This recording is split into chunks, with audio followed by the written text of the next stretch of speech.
दोस्तों नमस्कार, मैं राज कपूर। आप देख रहे हैं खबर दस्तक।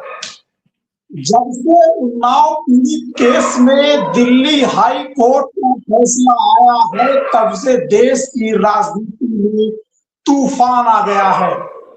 कल तो उन्नाव की पीड़ितें अपनी मां के साथ और एक सामाजिक कार्यकर्ता के साथ दिल्ली के इंडिया गेट पर बैठी थी। वहां से सीआरपीएफ और दिल्ली पुलिस के जवानों ने किस तरह से खींचकर उन्हें जबरन वहां से उठा दिया, वो तस्वीरें देश प्रदेश के पूरे जनता ने देखी। और आज जब उम्मीद थी कि उस पीड़ित और उनकी मां को पूरे देश से समर्थन मिलेगा, उसकी मां और वो पीड़ित प्रधानमंत्री मोदी और गृह मंत्री अमित शाह से मिलना चाहती थी, लेकिन बड़े दुख के साथ, बड़े शर्मिंदगी के साथ कहना पड़ रहा है कि बेटी बचाओ बेटी पढ़ाओ का नारा देने वाली मोदी सरकार के किसी भी मंत्री के पास उस बेटी से मिलने का समय नहीं है। किसी ने उससे मिलना उचित नहीं समझा। और जिस राहुल गांधी को देश की मीडिया पप्पू समझती है, जिस गांधी परिवार पर इस देश का सरकार और सरकारी मीडिया लांछन लगाती है, उनसे आज उन्नाव पीड़िता और उनकी मां योगिता भयाना जो सामाजिक कार्यकर्ता है उसके साथ मिली। और मिली तो पता है क्या बातचीत हुई? 3 महत्वपूर्ण बिंदुओं पर उन्नाव पीड़िता ने राहुल गांधी और सोनिया गांधी के सामने अपनी बातें रखी। पहली बात कि उन्हें लड़ने के लिए एक बढ़िया और सीनियर वकील उपलब्ध कराया जाए। राहुल गांधी ने जिस पर कहा कि हम देखेंगे। दूसरी बात कि हमारी सुरक्षा सुनिश्चित हो, इसके लिए हमें कांग्रेस शासित राज्य में घर दिया जाए या हमें शिफ्ट किया जाए। इस पर भी उन्होंने माना और कहा कि हमारे पति को नौकरी की व्यवस्था की जाए ताकि हमारा परिवार चल सके। राहुल गांधी इन तीनों बातों पर सहमत हुए और कहे कि जल्द से जल्द आपकी इन सारी समस्याओं के साथ कांग्रेस पार्टी समाधान के लिए जुटेगी। इस बैठक में और क्या क्या बातें हुई और इसका क्या राजनीतिक प्रभाव पड़ेगा, इस पर बात करेंगे। लेकिन उससे पहले हमारे साथ आलोक पाठक सर मौजूद हैं इस मुद्दे पर बातचीत करने के लिए। और इस बातचीत की शुरुआत करेंगे सर, उत्तर प्रदेश के एक मंत्री हैं, सुभाषपा प्रमुख ओम प्रकाश राजभर। उनसे मीडिया ने पूछा कि उन्नाव पीड़िता को पुलिस जबरदस्ती उठाकर ले गई है, इस पर आप क्या कहना चाहते हैं? पता उन्होंने क्या कहा? अरे अरे अरे, वो तो उन्नाव की रहने वाली है, तो दिल्ली से कैसे ले गई? और वो हंसी। संवेदनाएं मर चुकी है इस देश के नेताओं की, खासकर विपक्ष के नेताओं की, जो सत्ता पक्ष के नेता उनकी।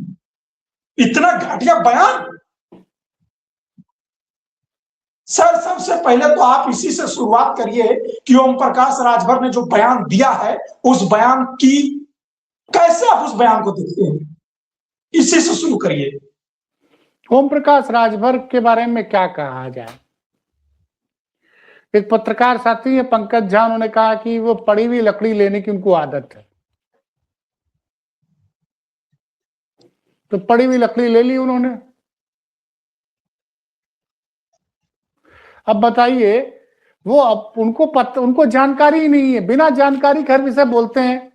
मामला दिल्ली हाई कोर्ट में सुनवाई हो रही है, तो पीड़िता वहां पहुंची थी दिल्ली में, उसको रहने के लिए घर दिया गया है सुप्रीम कोर्ट के आदेश पर। 2 कमरे का मकान उसको दिया गया, सीआरपीएफ उसकी सुरक्षा करती है और ये सब आदेश सुप्रीम कोर्ट ने दिया है। शर्म आनी चाहिए ओम प्रकाश राजभर को, शर्म आनी चाहिए योगी आदित्यनाथ को। जो अगली लाइन में कहने जा रहा हूं कि जब 2019 में जब उस लड़की के पिता की जान चली गई थी और कोर्ट में गवाही देना आना था और उस दौरान उसकी गाड़ी का एक्सीडेंट हो जाता है, जिसमें पीड़िता को चोट लगती है, पीड़िता की चाची और पीड़िता की बुआ की जान चली जाती है, वकील घायल जाता, बाद में उसकी जान चली जाती है, तब सुप्रीम कोर्ट ने इस मामले को दिल्ली ट्रांसफर किया था और कहा था कि पीड़िता को दिल्ली में 2 कमरे का मकान पीड़िता और उसकी मां को दिया जाए, उसको सीआरपीएफ की सुरक्षा दी जाए। हमारे योगी आदित्यनाथ बड़ी बड़ी बातें करते हैं, अगर थोड़ी भी नैतिकता होती योगी आदित्यनाथ में ना तो उसी दिन इस्तीफा दे देते, लेकिन उनको तो कुर्सी से चिपके रहना है। आज सोचिए, कल जिस तरह से लोग बता रहे हैं उसके शरीर में रॉड पड़ी हुई है उस पीड़िता के, उसको इतने मतलब योगिता भवाना ने बताया था कि इसको बहुत जगह चोट लगी थी, कई महीनों तक की बेड पर पड़ी थी। उस एक्सीडेंट के बाद उस लड़की के मादा को, उस लड़की की हिम्मत को आपको दाद देनी पड़ेगी। और ये कैसा विवेकपूर्ण निर्णय है हाई कोर्ट के जज का, इसके बारे में लोग क्या क्या सोशल मीडिया पे लिख रहे हैं, जाके पढ़ ले लो।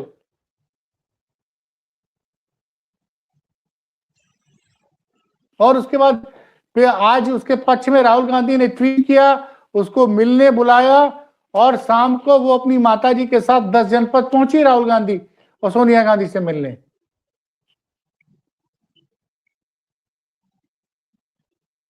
वहां मुलाकात हुई। सोचिए, उस लड़की की मां जिसने जिसकी बेटी की आबरू लूटी गई, जिसके पति की जान चली गई, किस केस में ऐसे कौन नमूने हैं जो इस वक्त सोशल मीडिया पर कुलदीप सेंगर का पक्ष रख रहे हैं। उस लड़की की आबरू लूटी गई, उसके पिता के ऊपर मानहानि का मुकदमा दर्ज किया, उसके बाद उसके सेंगर के भाई ने उसको मारा और पुलिस की अवरक्षा में उसकी जान, उसी को जेल भेज दिया गया, जान चली गई। उसके चाचा को फंसा के जेल भेजा गया, उसकी भी जान चली गई। गाड़ी वो आप सोचिए कितने क्या बात करते हैं योगी आदित्यनाथ भाई,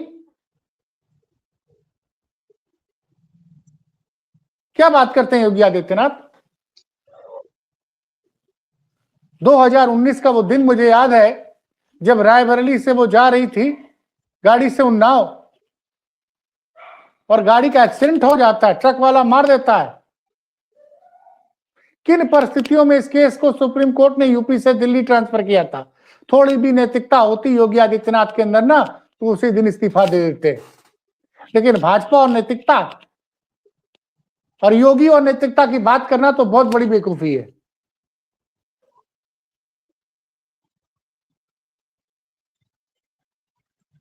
आज उसी मां ने फिर कहा ना कि जब तक ये जमानत पे बाहर, इसलिए मुझे और मेरी बेटी को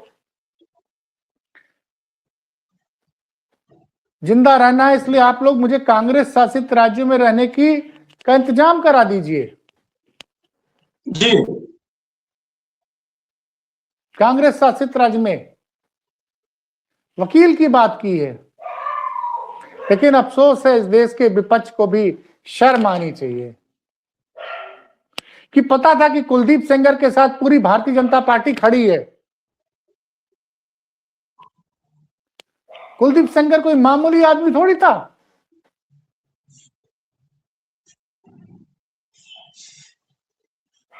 और ये सिस्टम, ये सरकार, ऐसी सरकारें होती हैं भाई साहब जो ऐसे लोगों का बचाव करती हैं।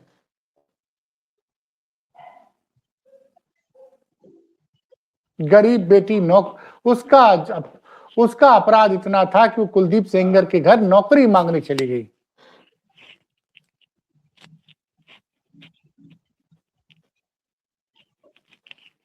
और उसकी आबरू लूटी गई। आपको पता है ये मुकदमा कैसे दर्ज हुआ है? जब उसने मुख्यमंत्री आवास के सामने खुद का जीवन खत्म करने की कोशिश की थी और उसके पिता की पुलिस हिरासत में जान चली गई, तब घबरा के योगी आदित्यनाथ ने इस केस को सीबीआई को ट्रांसफर किया था। और जिस और समय इस ये केस घटना हुई उस समय वो विधायक थे हैं? बीजेपी के हाँ भाई, विधायक थे उस समय वो। अरे तो बीजेपी भैया योगी आदित्यनाथ को देखिए ना, मासूमों को नशे की लत लगाने वाली कोडीन कफ सिरप जिससे कई राज्यों में कई लोगों की जान गई है, उसमें गिरफ्तार आलोक जो सिंह है, करोड़ों की कोठी बनाई है, उस पर बुलडोजर नहीं चल रहा है योगी आदित्यनाथ का। अमित सिंह टाटा, उसके अवैध ठिकानों पर बुलडोजर नहीं चल रहा अवैध कमाई से बनाए हुए। और योगी सरकार किस तरह की पैरवी की है उस कोडीन सफीन मामले में कि जो विभोर राणा और विशाल सिंह को हाई कोर्ट से कल जमानत मिल गई। खैर, इस मुद्दे में राहुल गांधी ने बड़ा दिल दिखाया है, और अगर सच ये है कि उसकी तरफ से कोई बड़ा मजबूत वकील होता तो हाई कोर्ट से जमानत भी नहीं मिलती है। लेकिन देखते हैं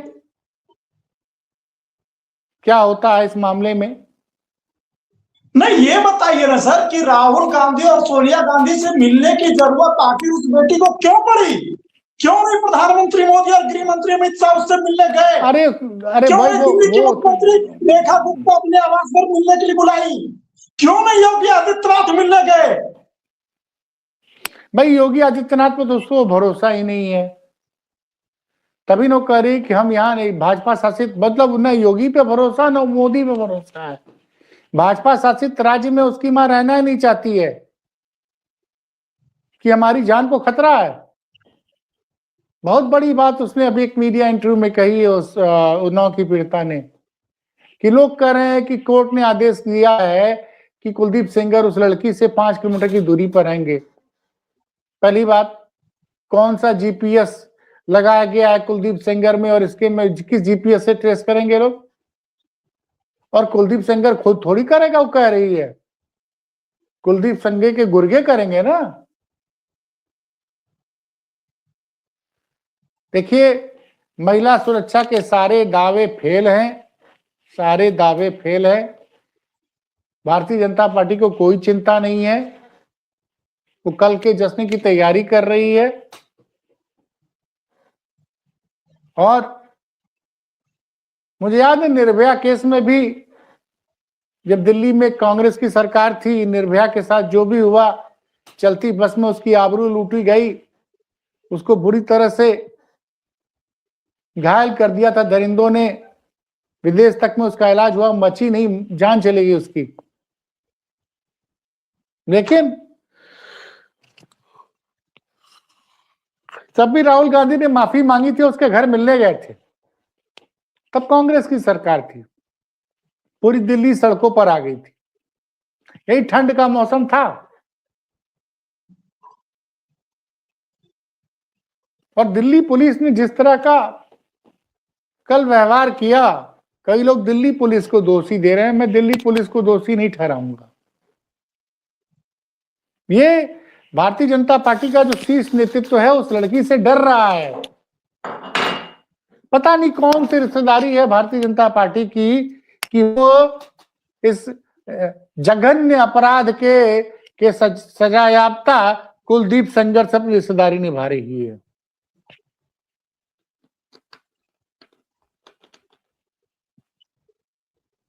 आप देख लीजिए ना,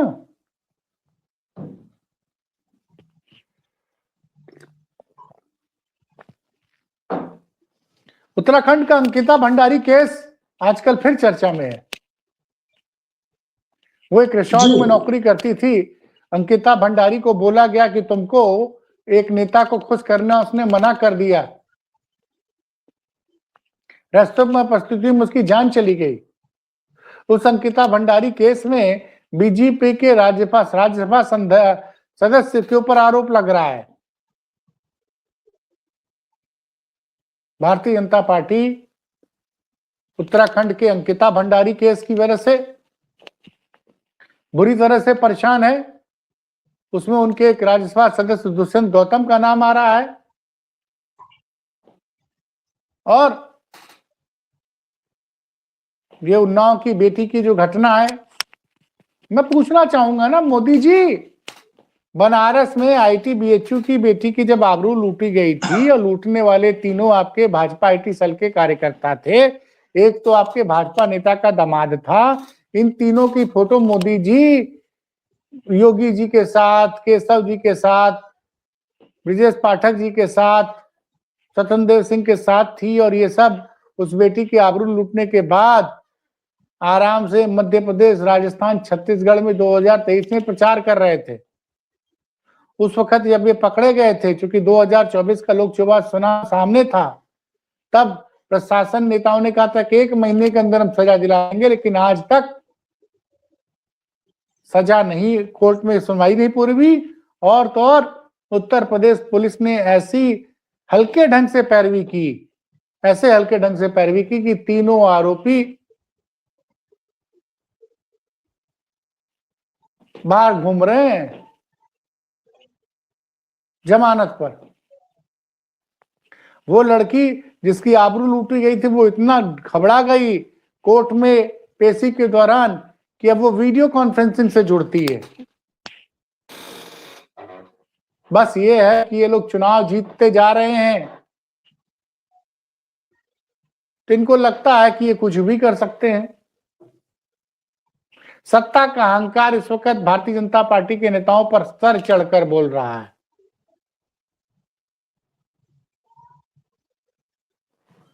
भाई कहीं ना कहीं कमजोर पैरवी हुई है, तभी ना वो लड़की की मां कही है राहुल गांधी से कि हमको एक बढ़िया वकील। इसमें विपक्ष की भी गलती है, विपक्ष भी सो जाता। विपक्ष को पता नहीं था कि कुलदीप सेंगर को बचाने के लिए, जब सोचिए ना,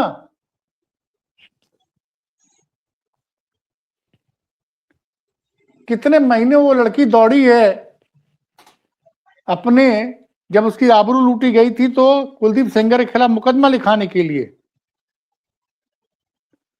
और उसके बाद किस तरह से उसके पिताजी को फंसा दिया इन लोगों ने।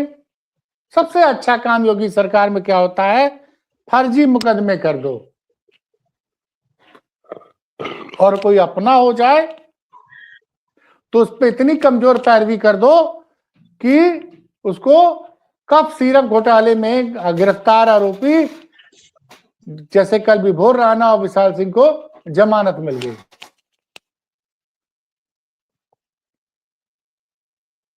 लेकिन राहुल गांधी ने बड़ा दिल दिखाया, वो काफी दुखी थे, उन्होंने दिन में ट्वीट किया था, और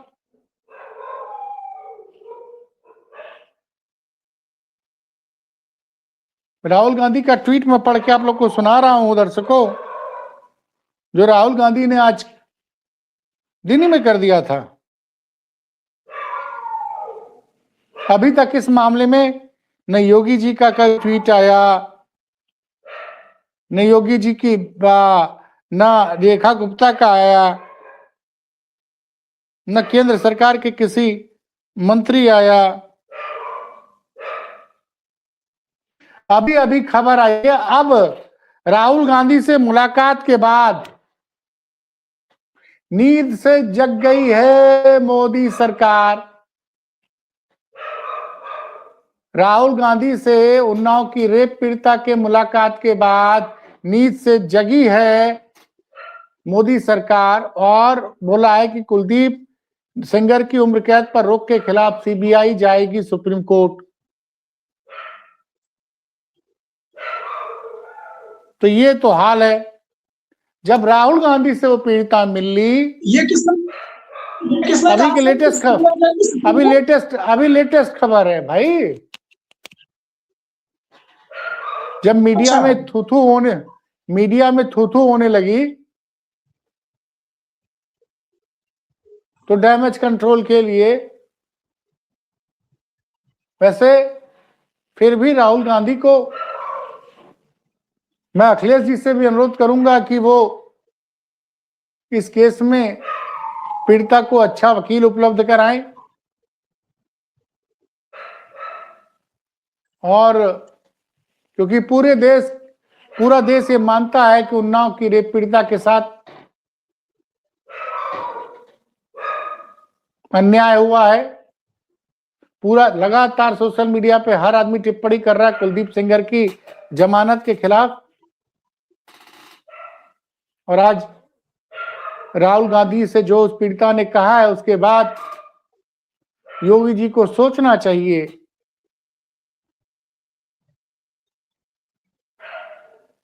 कि वो बेटी जिसकी आबरू लूटी गई है और वो माँ जिसने अपने पति को खोया, जिसकी बेटी की आबरू लूटी गई, जिसने अपने पति को खोया, अपनी देवरानी को खोया, अपने देवर को खोया, वो कह रही है कि हम कुलदीप सेंगर उसके गुर्गे की वजह से किसी भाजपा शासित राज्य में सुरक्षित नहीं है, हमको कांग्रेस शासित राज्य में हमारे रहने की व्यवस्था राहुल गांधी कराएं।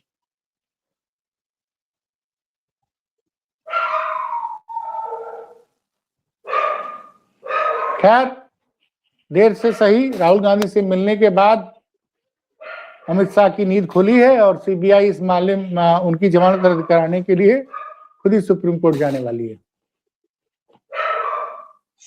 इस मामले में ये बात बताई है कि अमित शाह नींद से अब जगे हैं और सुप्रीम कोर्ट सीबीआई जाना चाहती है इस जो कुलदीप सेंगर को जमानत मिली है उसे रद्द कराने के लिए जी, रद्द कराने के लिए। और आपने अखिलेश यादव से भी अपील की है कि उन्हें एक बेहतर वकील मुहैया कराया जाए ताकि केस की पैरवी सही तरीके से हो। लेकिन सर, जाते जाते आखिरी सवाल के साथ मैं सिर्फ यही कहना चाहूंगा, आई एम सॉरी टू से, बहुत दुख के साथ कहना पड़ रहा है मुझे कि दिल्ली हाई कोर्ट के कौन से जज थे, इन्होंने क्या ग्राउंड देखा केस में और क्या क्या लिख दिया जजमेंट में। माननीय न्यायालय पर कहते हैं कि लोग को सवाल नहीं खड़ा करना चाहिए, लेकिन मैं कहता हूं कि माननीय न्यायालय में फैसला देने वाले जज ही तो हैं, भगवान तो नहीं है। देखिए, जब प्रोसिक्यूशन केस के लिए भी जजों ने फैसला दिया था जिसे सुप्रीम कोर्ट ने बाद में बदल दिया। नहीं सर, आप जो बात बोले थे इसमें कहना जरूरी है कि आपने जो बात की कि कौन सा जीपीएस ट्रैकर लगा होगा कुलदीप सेंगर में और उस पीड़ित में कि 5 किलोमीटर का फासला तय करेंगे, और आपने सही बात उठाई कि कौन सा जीपीएस ट्रैकर लगा होगा। साथ में ये भी बात है कि बताइए ना कि भारत में रेप का मुकदमा दर्ज होने पर किसी को गिरफ्तार कर लिया जाता है, उस केस में जघन्य अपराध में जिसमें कि एक के साथ जघन्य अपराध हुआ, 4 लोगों की मौत हो गई, तो व्यक्ति सिर्फ रेप का दोषी नहीं बल्कि रेप का सिर्फ वो आरोपी नहीं दोषी है, उस व्यक्ति को जिसको कि आजीवन जेल में रहने की सजा मिली थी उसे जमानत दे दी गई। तो सवाल तो फैसले पर उठेंगे सर। आखिर में मैं सिर्फ आपसे इतना ही कहना चाहता हूं और आखिरी फाइनल कमेंट चाहता हूं कि क्या आपको लगता है सर कि जिस तरह से अरावली वाले मामले में सुप्रीम कोर्ट ने कह दिया कि अरावली का कोई भी हिस्सा आप खनन नहीं करेंगे, कोई हिस्सा नहीं, 1% हिस्सा भी नहीं करेंगे, तो आपको लगता है कि इस मामले में भी सुप्रीम कोर्ट आगे आकर के ऐसा कहेगा कि जहां से कुलदीप सेंगर को बाहर निकालने का रास्ता बनाए हैं वहीं वापस भेजिए? देखिए, मैं तो इतना जानता हूं कि जब जनता जाग जाती है तो सरकार और कोर्ट को भी फैसले बदलने पड़ते हैं। एक मॉडल थी जिसको कि बार रात को 2 बजे, क्या नाम था उस मॉडल का, जिसको कि एक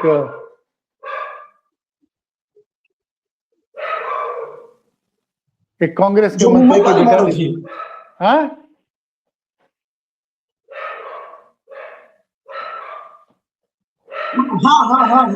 नाम नहीं याद आ रहा मुझे। बहुत जेसिका था वो, जेसिका, जिसको कि मनु शर्मा ने